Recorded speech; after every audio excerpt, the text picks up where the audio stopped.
तो हम बंध जाएंगे, बंद हो जाएंगे। और इस मन रूपी चाबी को यदि हम परमात्मा की ओर घुमा देंगे तो हम हमेशा हमेशा के लिए मुक्त हो जाएंगे। तो मन एवं मनुष्याणाम कारणम बंध मोक्षयो। दो ही रास्ते हैं तेरे। एक रास्ता वो है जो संसार की ओर आता है और एक रास्ता वो है जो परमात्मा की ओर जाता है। निर्भर आप पर करता है कि आप किस रास्ते पर जाना चाहते हो, संसार की ओर जाना चाहते हो या परमात्मा की ओर जाना चाहते हो। अगर परमात्मा की ओर जाना चाहते हो तो अपने मन को भगवान के चरणों में लगाओ, और यदि संसार की ओर जाना चाहते हो तो अपने मन को संसार में लगाओ। परिणाम क्या है? अलग अलग है।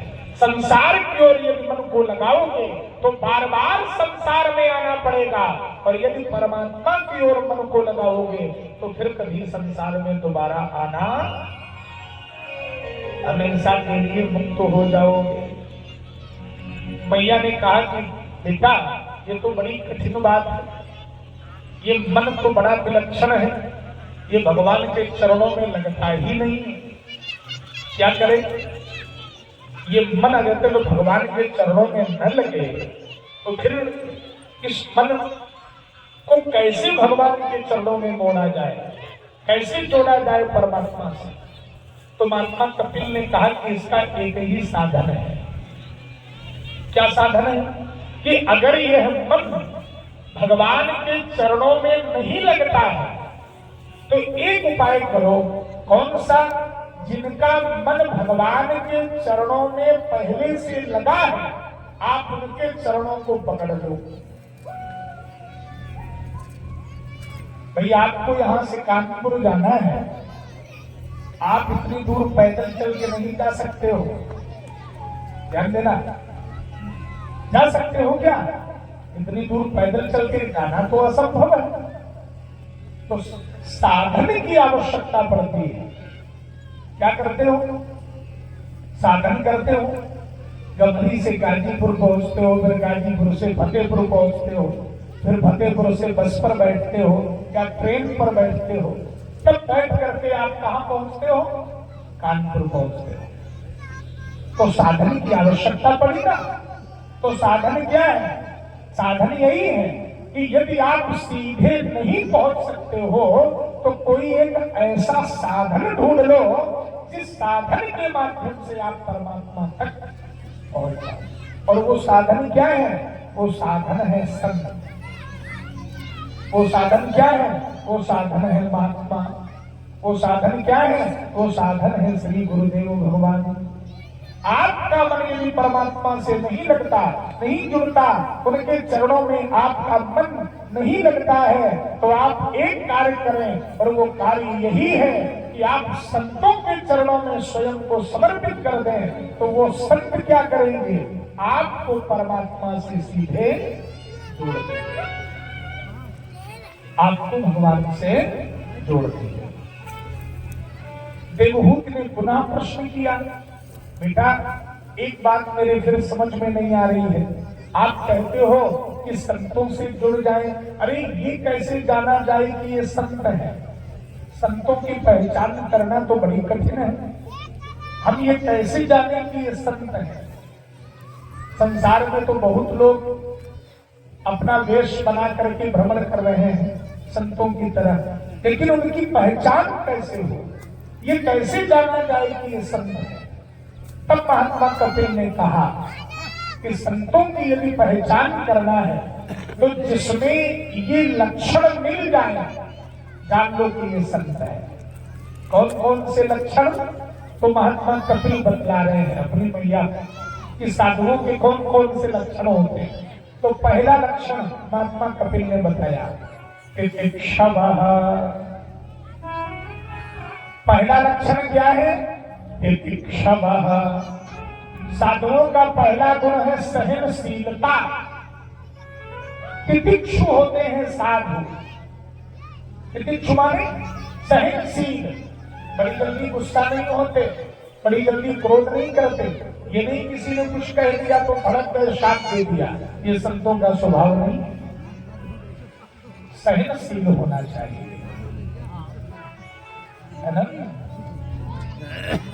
बार बार पानी से बिच्छू को निकालते हैं और बार बार वो बिच्छू संत जी के डंक मारता है, बार बार। तो एक शिष्य ने पूछा कि गुरु जी आप इसे बचाने का प्रयास कर रहे हो और ये बार बार आपके डंक मार रहा है, क्यों कर रहे हैं आप ऐसा, क्यों उसे बचा रहे हैं? बार बार डंक मार देता है आप और आप बार बार उसे जल से बाहर निकालते हो। तो गुरु जी ने कहा देखो एक बात समझो, जब ये अपना स्वभाव नहीं छोड़ रहा है तो हम अपना स्वभाव कैसे छोड़ें? इसका स्वभाव है डंक मारना और मेरा स्वभाव क्या है? रक्षा करना। हम उसको सहन कर रहे हैं तो बार बार इसकी रक्षा कर रहे हैं। तो जब ये अपना स्वभाव नहीं छोड़ सकता है तो हम अपना स्वभाव कैसे छोड़ दें? तो पहला स्वभाव क्या है साधुओं का? सहनशील होना चाहिए। उग्र स्वभाव संतों का ना हो, साधुओं का ना हो। साधु बड़े सहनशील होते हैं। दूसरा लक्षण क्या है? कारुणिका। संतों के जीवन में बहुत दया होनी चाहिए, बड़ी दया हो। जो दयावान नहीं वो संत नहीं। तीसरा सुहृदः सर्व देहिना। सभी देहधारियों के प्रति अपनत्व का भाव हो। ये नहीं कि शंकर जी के मंदिर में गए, नंदी बाबा को देखा, एक लोटा जल चढ़ा दिया, आपके घर के बाहर नंदी बाबा आ गए तो उनको लाठी लेकर के दौड़ा दिया। ये नहीं है, ये साधुओं का लक्षण नहीं। साधु कैसे होते हैं? जितनी पूजा शंकर भगवान के मंदिर में बैठे नंदी की करते हैं उतनी ही पूजा अगर बाहर कोई नंदी आ जाए तो उनको भी नंदी मानकर पूजिए। क्यों? सुहृदः सर्वदेहिना। भगवान के मंदिर में जाकर केवल भगवान की मूर्ति को ही भगवान मानना, ये तो पहली कक्षा की भक्ति है। लेकिन संत पहली कक्षा के भक्त नहीं होते।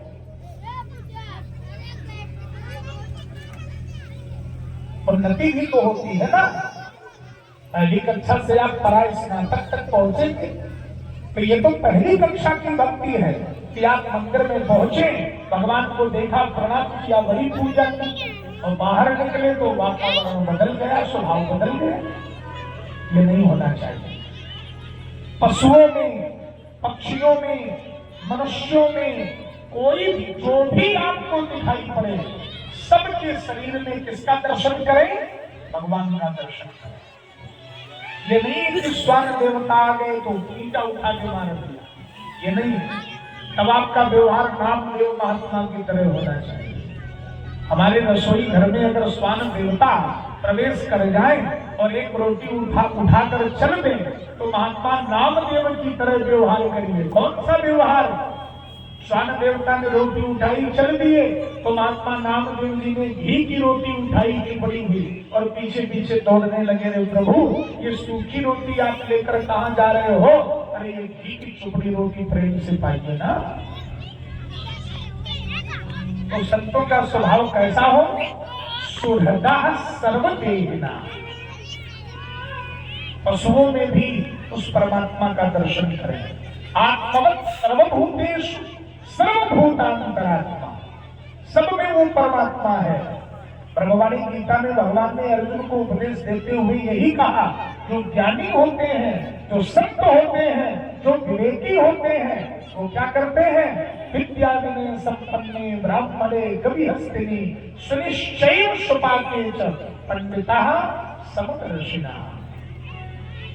हाथी में भी भगवान का दर्शन, श्वान में भी भगवान का दर्शन, गाय में भी भगवान का दर्शन, पक्षी में भी भगवान का दर्शन, चींटी में भी परमात्मा का दर्शन। रास्ते में चलो तो बचा करके चलो कि कहीं हमारा पैर चींटी पर न पड़ जाए। इसमें भी वो में है, वही परमात्मा आप में है, वही परमात्मा आप सब में है, वही परमात्मा गाय में है, वही परमात्मा श्वान में है, वही परमात्मा चींटी में है, वही परमात्मा इन वृक्षों में है, सब में वही भगवान है। और तीसरा लक्षण क्या है? सुहृदा सर्वदेहिना। चौथा लक्षण क्या है? अजात शत्रवः। संत के जीवन में कोई भी शत्रु नहीं होता। संत कभी किसी को अपना शत्रु नहीं मानते। कोई नहीं पराया, अपना घर सारा संसार है। अजात शत्रवः, अजात शत्रु हो। पांचवा लक्षण क्या है? शांता, बहुत शांत रहे, स्वभाव में क्रोध न हो, शांति हो। साधवः साधुभूषण, ये साधुओं का स्वभाव होता है। मैया ने हाथ जोड़ लिए, समझ में आ गई बात। ऐसे लक्षण जिसमें हो वो साधु है। सहनशीलता हो, दया हो, सभी के प्रति करुणा हो, प्रेम हो, कोई शत्रु ना हो और बहुत शांत रहते हो, ऐसे जो लोग हो वो साधु होते हैं, वो संत होते हैं। जो सबको अपना मानते हैं, सबसे प्रेम करते हैं, वो साधु है, वो संत है, वो महापुरुष है। बड़ा सुंदर एक पद मुझे स्मरण में आ रहा है और बड़ा प्यारा पद है। आइए हम लोग मिल करके साथ में गुनगुनाएं। इसके बाद महात्मा कपिल जी ने जो बड़ा सुंदर उपदेश दिया है हम सुनेंगे बड़े भाव से। बड़ा सुंदर पद है, हम लोग मिल करके गाएं। ज्योति से ज्योति जलाते चलो, ज्योति से ज्योति जला तो गुरु मेरा,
प्रभु के यहाँ, गुरु के यहाँ बिना बुलाए जाना चाहिए, बिना बुलाए जाइए।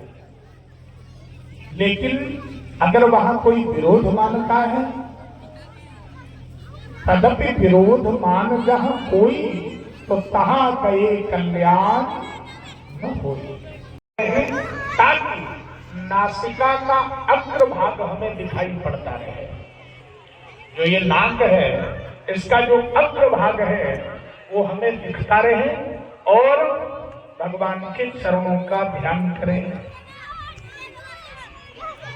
भगवान के श्री चरण कैसे हैं? ऊपर को उभरे हुए, बाहर को लाल लाल तलवे हैं। उन तलवों में सुंदर चिन्ह बने हुए हैं। वज्र, अंकुश, ध्वजा, जो आदि ये सब चिन्ह हैं। तो भगवान के पदों में ध्यान करना चाहिए। सुंदर चरण है हमारे प्रभु के कमलवल। भगवान श्री हरि का जो विग्रह है, शरीर है, श्याम है और श्याम विग्रह पर हमारे प्रभु के वक्षस्थल पर पीतांबर लहरा रहा है। जैसे वर्षाकालीन मेघों में अचानक पीत वर्ण की सुंदर विद्युत बिजली चमकती है, तो जैसे श्याम मेघों के मध्य दामिनी की शोभा होती है, बिजली की शोभा होती है, ऐसे हमारे प्रभु के श्याम वर्ण पर वो पीत पीतांबर शोभा को प्राप्त होता है। तो भगवान के सुंदर स्वरूप का ध्यान करें। अंत में मैया देवहूति ने प्रश्न किया, भक्त कितने प्रकार के होते हैं? तब महात्मा कपिल ने कहा, मैया अहम सर्वेषु भूतेषु भूतात्मावस्थितः सदा तमवज्ञाय मां मर्त्यः कुरुतेर्चाविडम्बनम्। सभी देहधारियों में जो मेरा दर्शन करें, जो मेरा ध्यान करें, ऐसा मानकर कि सब में मैं हूं, वो सबसे उत्तम कोटि का भक्त होता है। उत्तम कोटि का भक्त। मध्यम कोटि का भक्त कौन? जो काय में, मेरी मूर्ति में, संतों में सेवा करे, विश्वास रखे और मेरा दर्शन करे, वो मध्यम कोटि का भक्त है। और जो समय आने पर केवल स्वार्थ से युक्त होकर मेरी उपासना करता है, पूजा करता है, वो निकृष्ट कोटि का भक्त है, निम्न कोटि का भक्त है। जो अवसरवादी है, केवल अवसर पर भगवान को मानता है, उसके मन में परमात्मा के प्रति विश्वास तभी तक है जब तक उसका काम नहीं बनता, और जब काम बन गया तो भगवान को भूल गया, वो निम्न कोटि का अधम भक्त है। तो आप लोग बताओ कौन सी कोटि का भक्त बनना चाहते हो? निम्न कोटि का या मध्यम कोटि का या उत्तम कोटि का? आप लोग स्वयं विचार कर रहे हैं। व्यासपीठ आप पर स्वयं निर्णय छोड़ रही है कि आप स्वयं चिन्हित करें कि आप किस कोटि के भक्त बनना चाहते हैं। तो उत्तम कोटि के भक्त बनने का प्रयास हो।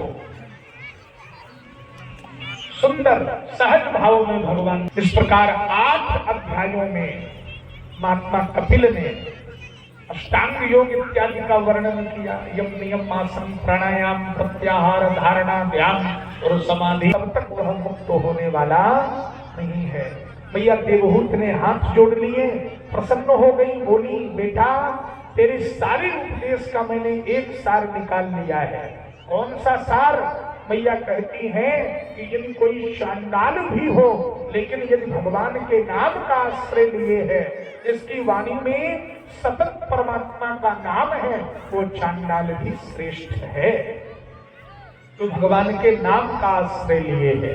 लेकिन ब्रह्मा ही क्यों न हो, यदि परमात्मा से विमुख है, भगवान के नाम का आश्रय ब्रह्मा जी नहीं लिए हैं, तो वो ब्रह्मा भी श्रेष्ठ नहीं हो सकता है। वो भी अपने धर्म से विमुख है। अहो स्वपचोवतो गरीयान यज्ञोहाग्रीव वर्तते नाम तुभ्यम्। अहो स्वपचोवतो गरीयान। स्वपच माने चांडाल, वो श्रेष्ठ चांडाल है। कौन? यज्ञोहाग्रीव वर्तते नाम तुभ्यम्। यज्ञोहाग्रीव, यज्ञ जिसकी जीवात्मिक भगवान भी गंगा सागर क्षेत्र में आकर विराजमान हो गए, आसन लगा लिए, गंगा सागर क्षेत्र में आसन लगा लिए। आज भी हम मकर संक्रांति के पावन पर्व पर गंगा सागर क्षेत्र में जाकर दिया है। बोलिए कपिल भगवान की जय। ये मनु महाराज और शत्रुपा जी महारानी, ये 3 बेटियों में एक बेटी के चरित्र का वर्णन हुआ। किसका? देवहूति मैया का। संतानें कितनी है? 5 में एक संतान का वर्णन हुआ, देवहूति का। अब सबसे बड़ी बेटी का वर्णन है किनका? आकूति देवी का। सबसे बड़ी बेटी है जिनका नाम है आकूति। इनका विवाह रुचि प्रजापति के साथ हुआ। कैसे हुआ? पुत्र का धर्म का आश्रय लेकर। ये पुत्र का धर्म क्या है? पुत्र का धर्म यह है कि बेटी की जो बिटिया की जो भी पहली संतान होगी, वो चाहे बेटा हो और चाहे बेटी हो, जो पहली संतान होगी वो हमारे यहाँ रहेगी। हम उसका पालन पोषण करेंगे, उस पर मेरा अधिकार होगा। ये पुत्र का धर्म है। तो पुत्र का धर्म का आश्रय लेकर आकुति मैया का विवाह रुचि प्रजापति के साथ हुआ। जिनके यहाँ कौन प्रकट हुए? भगवान श्री हरि प्रकट हुए। किस रूप में? यज्ञ नारायण भगवान के रूप में प्रकट हुए। बोलिए यज्ञ भगवान की जय। यज्ञ भगवान का विवाह दक्षिणा नाम की कन्या से हुआ, इसीलिए दक्षिणा के बिना यज्ञ अधूरा माना जाता है। तो यज्ञ की पत्नी का नाम क्या है? दक्षिणा। तो यज्ञ भगवान का विवाह दक्षिणा नाम की कन्या से हुआ। सुखदेव जी कहते हैं, राजन, मैत्रेय मुनि विदुर जी महाराज को प्रसंग सुनाते हुए कहते हैं कि देवहूति मैया की जो 9 बेटियां थी, उनमें अनुसुईया जी का विवाह अत्रि मुनि के साथ हुआ था। अनुसुईया और अत्रि जी के कोई संतान नहीं हुई, तो इन्होंने भगवान की तपस्या की। तपस्या की तो त्रिदेव प्रकट हो गए। त्रिदेव कौन? ब्रह्मा जी, विष्णु जी और शंकर जी। तीनों ने कहा वरदान मांगो। तो अत्रि महाराज ने कहा कि हमने तपस्या तो एक ही की थी, यहाँ तीनों प्रकट हो गए। तो तीनों ने मिलकर कहा, हाँ तीनों प्रकट हो गए, अब तीनों से वरदान मांगो, क्या चाहते हो? तो महाराज अत्रि और अनुसुईया जी ने कहा कि हमने तो संतान प्राप्ति के लिए आपसे तपस्या की थी, प्रार्थना की थी, हमारे कोई संतान नहीं है, कृपा करें। तीनों ने एक साथ कहा तथास्तु। जब तीनों ने कहा तथास्तु, कालांतर में तुम्हें संतान की प्राप्ति होगी। तो समय बीता। जब समय बीता तो त्रिदेव 3 रूप में महारानी अत्रि और महाराज अत्रि और अनुसुईया जी के यहाँ अवतरित हो गए। ब्रह्मा जी के अंश से चंद्रमा का जन्म, विष्णु जी के अंश से दत्तात्रेय जी का जन्म और शंकर जी के अंश से महाराज दुर्वासा का जन्म हुआ। तो अत्रि और अनुसुईया की कितनी संतानें हुई? 3। त्रिदेवों के अंश से 3 संतानें। ब्रह्मा जी के अंश से चंद्रमा अत्रि के पुत्र हैं। विष्णु जी के अंश से महाराज दत्तात्रेय जो भगवान के ही अवतार हैं, तो महाराज दत्तात्रेय का अवतरण हुआ। और भगवान शिव के अंश से महाराज दुर्वासा अत्रि के पुत्र के रूप में प्रकट हो गए। बोलिए वृंदावन बिहारी लाल की। मैत्री जी कहते हैं, विदुर जी, मनु महाराज की जो सबसे छोटी बेटी थी, जिनका नाम था प्रसूति, बड़ी बेटी आकुति, मंझली बेटी देवहूति और छोटी बेटी प्रसूति। तो प्रसूति का विवाह दक्ष से हुआ। अब जब दक्ष से विवाह हुआ तो दक्ष के और प्रसूति के 16 कन्याएं हुई। 16 कन्याओं में दक्ष ने 13 कन्याओं का विवाह धर्म के साथ कर दिया। धर्म की पत्नियां बनी 13 कन्याएं।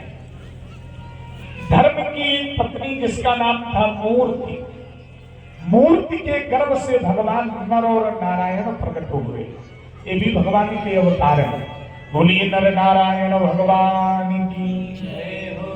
बद्रीनाथ धाम में आज भी नर नारायण भगवान विराजमान है। 13 कन्याओं का विवाह दक्ष ने धर्म के साथ कर दिया। 14वीं कन्या जिसका नाम था स्वाहा, उसका विवाह अग्निदेव के साथ कर दिया। 15वीं बेटी जिसका नाम था स्वधा, स्वधा का विवाह पितरों के साथ कर दिया। इसलिए जब हम पितरों को तर्पण करते हैं तो स्वाहा नहीं कहते हैं, क्या कहते हैं? स्वधा कहते हैं। तस्मै स्वधा, तस्मै स्वधा, तस्मै स्वधा। जो लोग पितर पक्ष में जल देते हैं वो लोग जानते होंगे। तो स्वधा कहकर हम आहुतियां देते हैं पितरों को, तो स्वाहा कहकर आहुतियां देते हैं देवताओं को। देवताओं को जब देवताओं को क्या दिया जाता है? हव्य। तो हव्य स्वाहा कहकर, और पितरों को क्या दिया जाता है? कव्य। तो कव्य देते हैं स्वधा कहकर। देवताओं को स्वाहा और पितरों को स्वधा। तो स्वाहा अग्निदेव की कन्या अग्निदेव है, और पितर तो पितरों की पत्नी क्या है? स्वधा है। तो स्वधा और स्वाहा, स्वाहा अग्निदेव की पत्नी और स्वधा पितरों की पत्नी। तो इस प्रकार 15 बेटियों का विवाह हुआ। 16वीं बेटी जिनका नाम था महारानी सती, सती जी का विवाह देवाधिदेव महादेव के साथ हुआ, भोले बाबा के साथ हुआ। मैत्रेय जी कहते हैं विदुर जी, सती मैया का विवाह भोले बाबा के साथ हुआ लेकिन कोई संतान नहीं हुई। विदुर जी ने कहा क्यों नहीं हुई? अरे इसलिए नहीं हुई क्योंकि सती मैया ने अपने पिता के ही यज्ञ में अपने शरीर को जला करके भस्म कर दिया था, इसलिए देवाधिदेव महादेव के सती जी से कोई संतान नहीं हुई। तो विदुर जी आश्चर्यचकित हुए, महाराज ये कैसे हुआ? अरे भला कोई बेटी अपने पिता की यहाँ ही अपने शरीर का त्याग क्यों कर देगी? क्या कारण था इसका? आप मुझे कृपा करके बतलाइए। तब श्री मैत्रेय जी महाराज ने विदुर जी को शिव चरित्र भागवत पुराण के अंतर्गत सुनाया। एक बार ब्रह्मा जी ने अपने बेटे दक्ष को जब देखा तो ब्रह्मा जी के मन में आया कि हमारा बेटा तो बहुत अच्छा है, बड़े सुंदर आचरण करने वाला है, धर्म का नायक है, इसलिए इसको प्रजापतियों का पति बना दिया जाए, स्वामी बना दिया जाए। तो दक्ष को सभी प्रजापतियों का नायक बना दिया। अब ये तो संसार है, कुर्सी जिसको मिल जाती है तो थोड़ी ऐठन तो आ ही जाती है।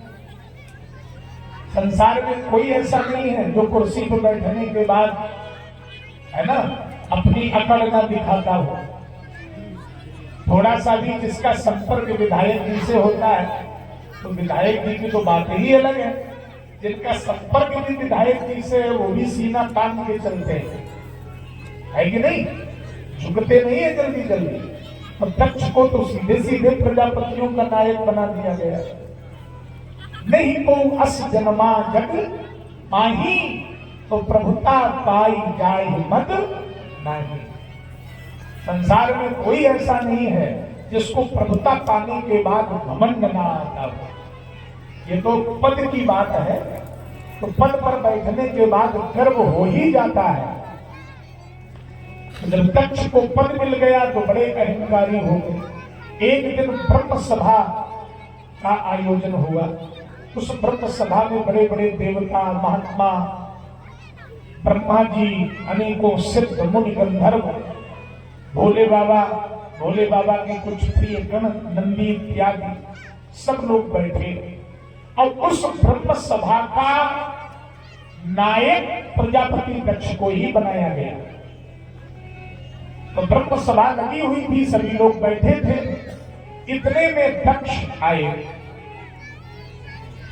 और जब इतने में दक्ष आए तो सभी देवता, सभी महात्मा, सभी श्रेष्ठ मुनि, गंधर्व, सिद्ध मुनीश, योगींद्र खड़े हो गए दक्ष के स्वागत में।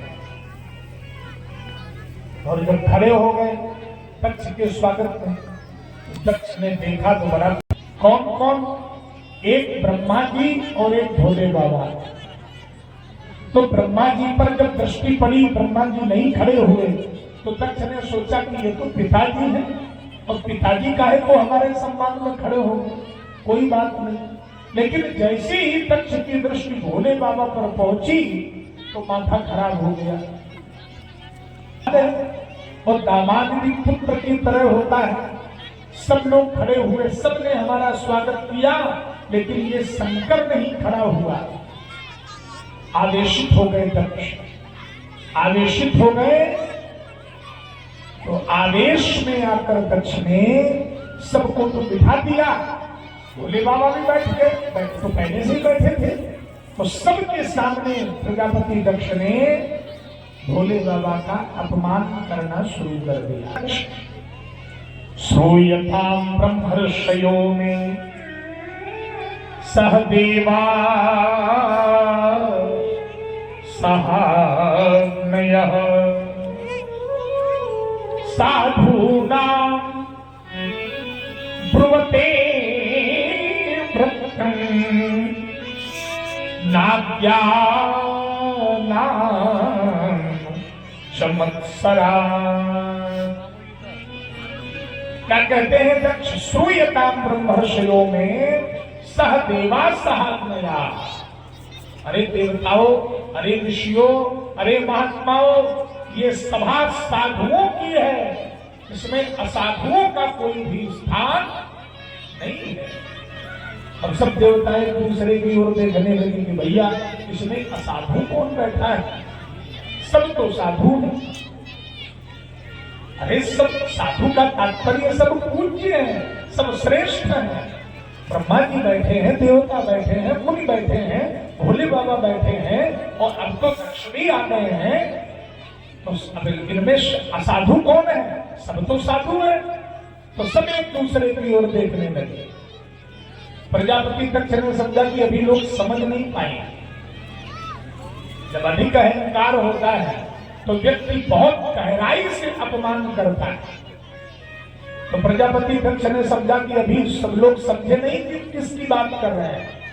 तब प्रजापति दक्ष ने पुनः कहा, क्या कहा? अयम तो लोकपालानां यशो घनो निरपत्रपः। अयम तो लोकपालानां घनो निरपत्रपः। ये जो शंकर बैठा है ना, ये लोकपालों में हमारी छवि को धूमिल करता है।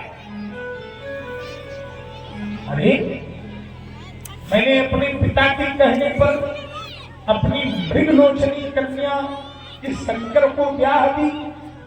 वैसे मैं नहीं करता, लेकिन हमारे पिता ब्रह्मा जी ने कई बार कहा कि ये शंकर बड़े अच्छे हैं, बड़े महान हैं, पूज्य हैं, इनके साथ अपनी बिटिया का विवाह कर दो। तो मैंने अपनी बिटिया का विवाह इनके साथ कर दिया। और ये ऐसा बंदर जैसे नेत्रों वाला शंकर, श्मशान में रहने वाला शंकर, भूत प्रेतों को अपने साथ रखने वाला शंकर, चिता की भस्म अपने शरीर पर लगाने वाला शंकर, गृहीत्वा मृगशावाक्षा पाणि मरकट लोचना। दक्ष क्या कहते हैं? दक्ष कहते हैं गृहीत्वा मृगशावाक्षा, मृगशावाक्षा गृहीत्वा पाणिना। मैंने शंकर के हाथों में मृगशावाक्षा अपनी बिटिया को दिया, इसके हाथों में, इसके हाथों में मरकट लोचना। मरकट माने बंदर और लोचना माने नेत्र। इसकी आंखें तो देखो, जैसे बंदर की आंखें होती हैं, ऐसी ही शंकर की आंखें। बहुत अपमान किया।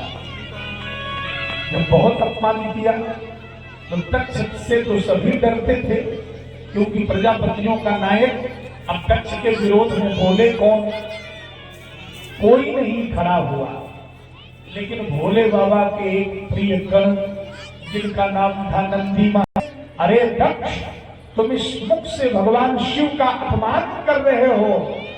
जाओ, मैं तुम्हें शाप देता हूं कि जिस मुख से तुम हमारे भगवान का अपमान कर रहे हो, आने वाले समय में तुम्हारा ये मुख ही नष्ट हो जाएगा। नंदी बाबा ने भोले बाबा का अपमान सह नहीं पाए और नंदी बाबा ने प्रजापति दक्ष को शाप दे दिया। अब जब शाप दे दिया तो प्रजापति दक्ष भी शांत नहीं बैठे। प्रजापति दक्ष ने क्या किया? प्रजापति दक्ष ने भी नंदी बाबा को शाप दे डाला, शिवगण पाखंडी हो जाए। नंदी बाबा ने फिर तत्काल सावधान हुए। इतने में भृगु जी महाराज खड़े हो गए, दाढ़ी पर हाथ रख करके। ए नंदी, ये ससुर और दामाद का विवाद, इन दोनों के बीच में तुम क्यों बोले? जाओ, बहुत शिव के भक्त हो, तुमको बोलने की आवश्यकता नहीं थी, तुमने दक्ष को शाप क्यों दिया? तो नंदी बाबा ने भृगु जी को भी शाप दे दिया। सर्वभक्षा दुजातया, जाओ, तुम्हारे जैसे पाखंडी भिक्षुक ब्राह्मण जो कभी न्याय की बात नहीं करते, ऐसे ब्राह्मण भिखमंगे हो जाए, दरिद्री हो जाए। सबने एक दूसरे को शाप दे डाला। अंत में दक्ष ने भी भगवान भोले बाबा को शाप दे दिया कि शंकर को आज के बाद कभी किसी यज्ञ में भाग न मिले। दक्ष ने शिव को शाप दिया, नंदी ने दक्ष को शाप दिया। भृगु जी महाराज ने विरोध किया तो नंदी ने भृगु जी महाराज को भी शाप दे दिया। जब सब एक दूसरे को शाप देने लगे तब भोले बाबा उठ करके खड़े हो गए। अरे नंदी, ये क्या कर रहे हो? ये तो हमारे पिता तुल्य हैं, हमारे ससुर जी हैं, और ससुराल की गालियां तो सबको सुननी पड़ती है। एक तो हम भी सुन लेंगे तो हमारा क्या बिगड़ जाएगा? ससुराल आपकी होगी, हमारी नहीं है। और हमारे सामने अगर आपकी कोई निंदा करे, आपका कोई अपमान करे तो नियम क्या बनता है? हरिहर निंदा सुनी काना तो होई पाप को घात समाना। भगवान हरि की और हरि की निंदा अगर कोई सुनता है तो गौ हत्या के समान पाप लगता है। इसलिए मैं सुनने वाला नहीं। भोले बाबा खड़े हो गए, गणों को अपने साथ लिया और कैलाश पर्वत चले गए। लेकिन दक्ष का क्रोध शांत नहीं हुआ। कुछ समय बीता। दक्ष ने हरिद्वार के कनखल क्षेत्र में भगवान शिव के विरोध में बृहस्पति स्तंभ नाम का यज्ञ रचा। सबको चिट्ठी लिखी, निमंत्रण भेजा, लेकिन भोले बाबा को कोई निमंत्रण नहीं भेजा। अरे भोले बाबा को न भेजते कोई बात नहीं, लेकिन कम से कम अपनी बिटिया को तो बुला लेते। तो बिटिया को भी नहीं बुलाया। दामाद से खटपट हो गई, इसलिए बिटिया को भी नहीं बुलाया। कोई निमंत्रण नहीं। यज्ञ का दिन आया। सभी देवी देवता कैलाश पर्वत से होकर कनखल क्षेत्र जाने लगे। मैया ने देखा, और जब देखा तो मन में विचार आया कि अरे मैं भी अपने पिता के यज्ञ में जाऊं। हो सकता है मेरे पिता को ध्यान न रहा हो सकता है मेरे पिता भूल गए हो। बेटी का तो बड़ा प्रेम होता है पिता पर। अपने प्रभु स्वामी भगवान शिव के पास गई और हाथ जोड़ करके कही, प्रजापते स्वसुरस्य सांप्रतम निर्यापितो यज्ञ महोत्सवः किल वयं च तत्राभिसराम वामते यज्ञर्थितानि विबुधा व्रजन्ति। मैया सती भगवान से कहती हैं, प्रभु जरा दृष्टि उठाकर ऊपर की ओर देखिए। भोलेनाथ ने कहा, वो तुम सवेरे से देख रहे हैं। सती जी ने पूछा, क्या देख रहे हो? भोले बाबा ने कहा, इन विमानों को देख रहा हूं। सती जी ने कहा, आप देख तो रहे हैं, पर शायद आपको ये नहीं मालूम कि ये सारे विमान आपकी ससुराल में जा रहे हैं। वहां पर बहुत बड़े विशाल यज्ञ का आयोजन हो रहा है, हमारे पिता ने किया है, और ये सभी देवता देवों की पत्नियां उस यज्ञ में सम्मिलित होने के लिए जा रही हैं। मेरी इच्छा है कि आप भी मेरे साथ मेरे पिता के यज्ञ में चलें। भोले बाबा ने कहा, देखो एक बात बताएं, हम तो जाएंगे नहीं। क्यों? ब्रह्म सभा का एक बार आयोजन हुआ था, तब तुम्हारे पिता को हमसे बहुत दुख हुआ था, इसलिए हम जाने वाले नहीं। भैया ने कहा, आप न जाओ तो हमी को चला जाने दो। माताएं करती है ना ये। अगर स्वामी जी को थोड़ी आपत्ति है ससुर जी से, तो आप न जाओ प्रभु, हमी को चला जाने दो। मैया ने हाथ जोड़कर कहा। भोले बाबा ने समझाया, देवी मैं मना नहीं करता, पिता के यहाँ, गुरु के यहाँ, प्रभु के यहाँ, मित्र के यहाँ बिना बुलाए जाना चाहिए, लेकिन अगर वहां कोई आपसे विरोध मानता है तो वहां जाने पर आपका कल्याण नहीं है। यद्यपि मित्र प्रभु पितु गुरु के प्रभु गुरु के